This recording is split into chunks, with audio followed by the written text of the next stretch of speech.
দিন ধরে অনেকে বলছিলেন যে একটা সিঙ্গেল সাপ্লাইয়ের গেন বুস্টার নিয়ে আসতে 4558। তো আজকে সেই সার্কিট নিয়ে এসেছি এবং কিভাবে কাজ করছে আপনাদের পুরো ভিডিওতে দেখিয়েছি। আপনারা পুরো ভিডিওটা দেখুন, দেখলে বুঝতে পারবেন যে এর আউটপুট কোয়ালিটিটা কেমন।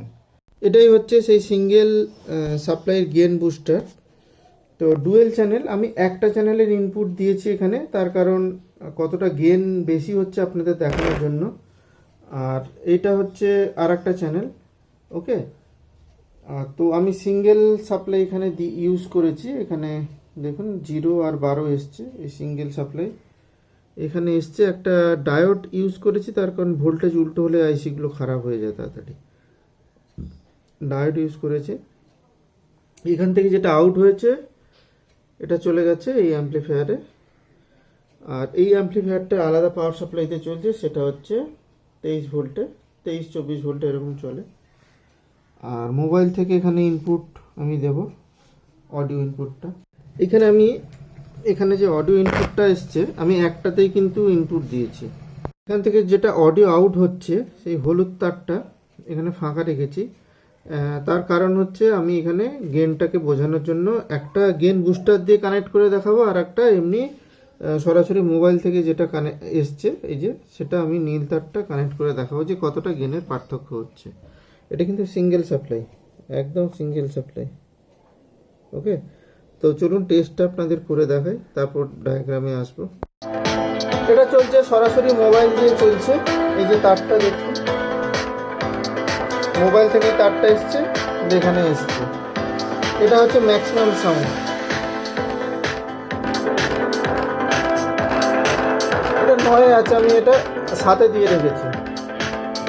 ওকে, এরপর আমরা কি করছি, এটা খুলে দিচ্ছি, যেটা সরাসরি মোবাইল থেকে এসছে সেটা খুলে দিচ্ছি। খুলে যেটা গেন বুস্টার দিয়ে আসছে সেটা দিচ্ছি।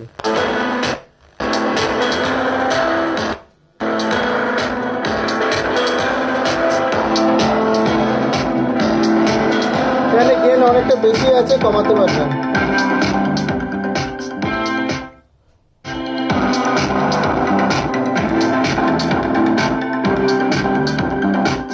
গেন কিন্তু প্রচুর গেন আছে এখানে, আপনি অ্যাডজাস্ট করতে পারবেন গেনটা।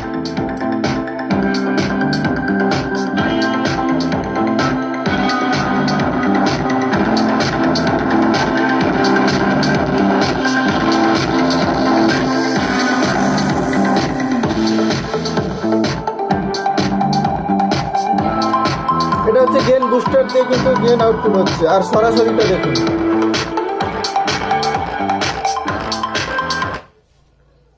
সরাসরির গেনটা দেখুন।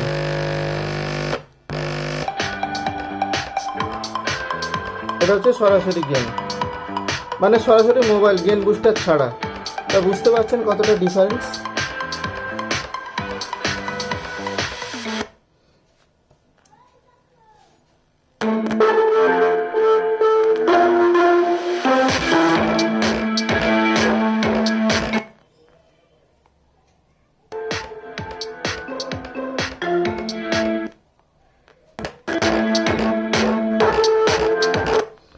বুঝতে পেরেছেন এটাতে কতটা গেন বুস্ট করেছে। তো এটা কিন্তু স্টিরিও মুডে আছে, কোনো অসুবিধা নেই। আমি আলাদা আলাদা দেখানোর জন্য একটা চ্যানেলকে খুলে ডিরেক্ট অ্যাম্পলিফায়ারে দিয়েছি। ওকে, তো এরপর চলে আসছি সার্কিট ডায়াগ্রামে।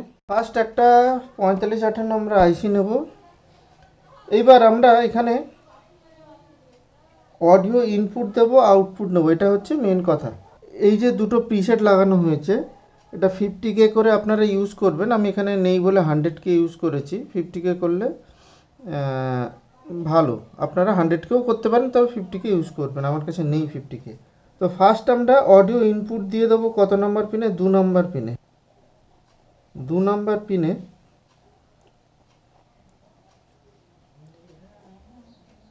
একটা ক্যাপাসিটার দিয়ে অডিও ইন, লেফট ইন করে দিলাম, লেফট ইন। ঠিক আছে, লেফট ইন করে দিলাম। এটা হচ্ছে, আর এই রেজিস্ট্যান্সটার ভ্যালু হচ্ছে 10K। এটা প্লাস, এটা মাইনাস। এটা হচ্ছে 4.763 ভোল্ট, বা আপনারা 1.1 এমএফডি 63 ভোল্টের ক্যাপাসিটারও ইউজ করতে পারেন। এইবার এইখানে আমরা একটা পিএফ ইউজ করব। পিএফটা ইউজ করব নয়েজটা স্মুথ যাতে না আসে, সাউন্ডটা যাতে স্মুথ হয়, তার জন্য একটা পিএফ ইউজ করব। C2 এই ভ্যালুটা দেখতে পাচ্ছেন, C2 এর ভ্যালু। আর এখানে একটা ভেরিয়েবল, যে এই যে 50কে বলছি, ভেরিয়েবল যে ইয়েটা গেনটা, সেটা আমরা ইউজ করব এইভাবে।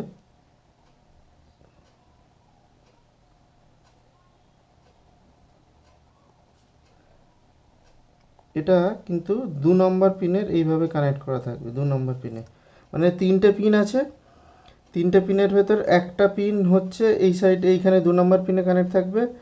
আর মাঝখানে যেটা যেটা ঘোরানো হয়, মাঝখানে পিনটা দিয়ে 1 নম্বরে যাবে। আর এই যে এখানে আছে, এটা 50K হবে। আর এই যে আর একটা পয়েন্ট থাকবে, সেটা একটা রেজিস্ট্যান্স থ্রু 10K রেজিস্ট্যান্স দিয়ে গ্রাউন্ড করা থাকবে। 10K রেজিস্ট্যান্স দিয়ে গ্রাউন্ড করা থাকবে। এবার এটা যত কম বেশি করব, এই ফিডব্যাক রেজিস্ট্যান্সটাও কিন্তু কম বেশি হবে, তাতে আউটপুট গেন বেশি হবে। এবার আউটপুট নিয়ে নেব ঠিক একইভাবে। এখান থেকে একটা 1 নম্বর থেকে আউটপুট নেব, ক্যাপাসিটার কানেক্ট করব, ক্যাপাসিটারে প্লাস এখানে, মাইনাস এখানে। এটার ভ্যালু হচ্ছে 4.7 এমএফডি, 50 বা 63 ভোল্টের ইউজ করতে পারেন। ওকে, আচ্ছা, এল আউট,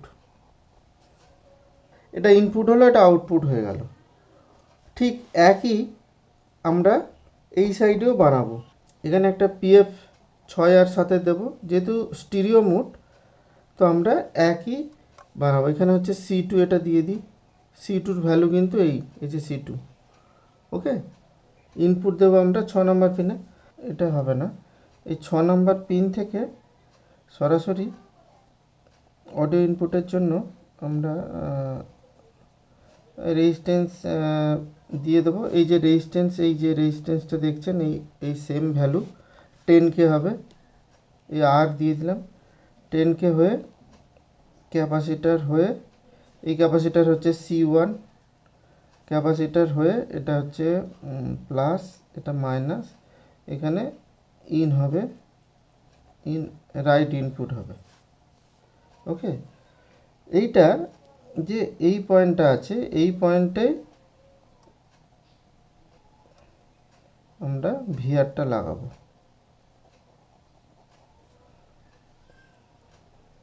ওকে, এই পয়েন্টটা আমার এখানে কানেক্ট হয়ে গেছে। এই ভেরিয়েবল রেজিস্ট্যান্সটা 50K হবে এটা।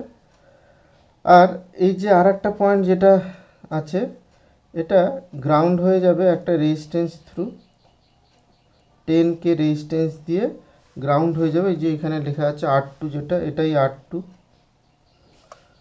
গ্রাউন্ড হয়ে গেল। এবার এই প্রিসেটটা যত কম বেশি করব, আমার এই ফিডব্যাক রেজিস্ট্যান্সের মান কম বেশি হবে, সেক্ষেত্রে আউটপুট গেন বেশি হবে। আউটপুট নেব ঠিক এইখান থেকে, একই এই যে C2 ক্যাপাসিটার আছে, এই C2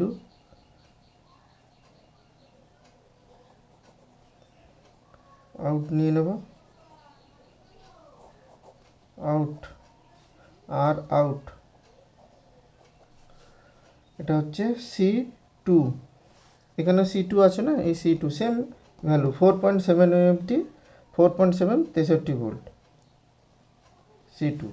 এইবার আমরা 8 নাম্বার পিনে, এই 8 নাম্বার পিনে এখানে আমি ডায়োডের দিয়ে কিন্তু ভোল্টেজটা দিয়েছি, কারণ উল্টো ভোল্টেজ যদি ইনপুট হয় তাহলে কিন্তু এই আইসিগুলো খারাপ হয়ে যায়। তো আমরা এখানে কি করব, এখানে একটা বাই রেজিস্ট্যান্স ইনপুট দেব ভোল্টেজ।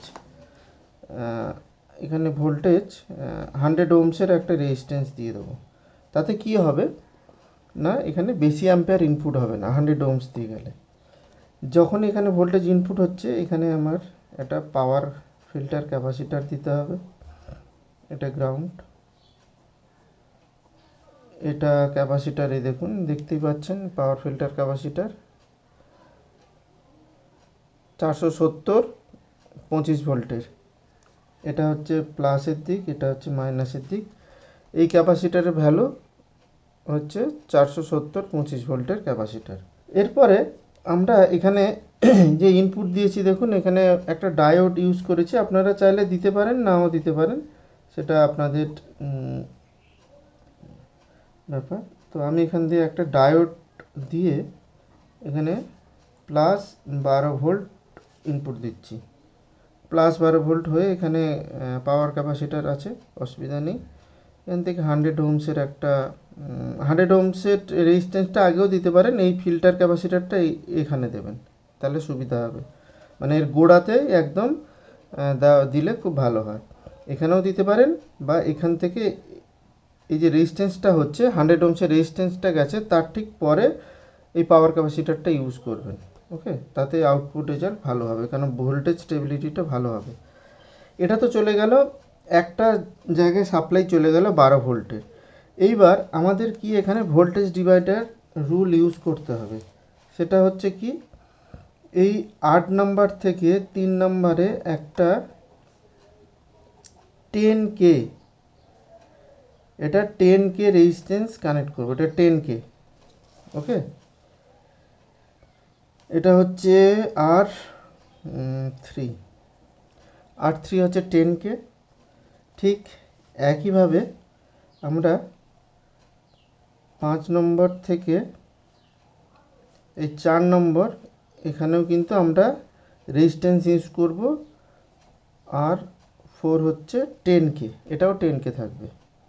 হয়ে গেল, এটা ভোল্টেজ ডিভাইডার রুল হয়ে গেল। এইবার 5 থেকে 3 এটা শর্ট থাকবে, 5 থেকে 3 একটা শর্ট করা থাকবে, তবেই ভোল্টেজ ডিভাইডার রুল কাজ করলো। তার মানে এই 3 নাম্বার পিনে একটা মিডিল পোর্শনের একটা ভোল্টেজ পেয়ে গেল। এখানে 12 ভোল্ট দিলে এখানে 6 ভোল্ট পেয়ে যাবে। আর এইটা হচ্ছে মাইনাস বা গ্রাউন্ড বলতে পারেন, এটা মাইনাস, এটা মাইনাসের সাথে কানেক্ট করবে, ব্যাটারির মাইনাসের সাথে এটা কানেক্ট থাকবে।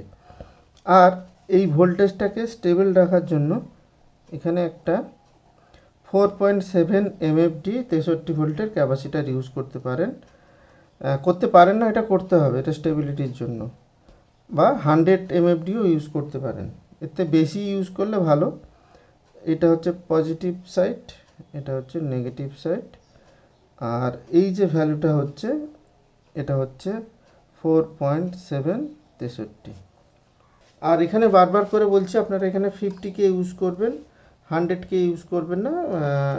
তার কারণ 100Kতে আবার বেশি ঘুরিয়ে দিলে গেন অনেক বেড়ে যাবে, সেক্ষেত্রে সাউন্ড হয়তো ফেটে যেতে পারে। তো আজকের ভিডিওটা আপনাদের কেমন লাগলো আমাকে কমেন্ট বক্সে জানাবেন। কিছু জানার থাকলে কমেন্টস করুন। দেখা হবে পরে কোনো এক ভিডিওতে।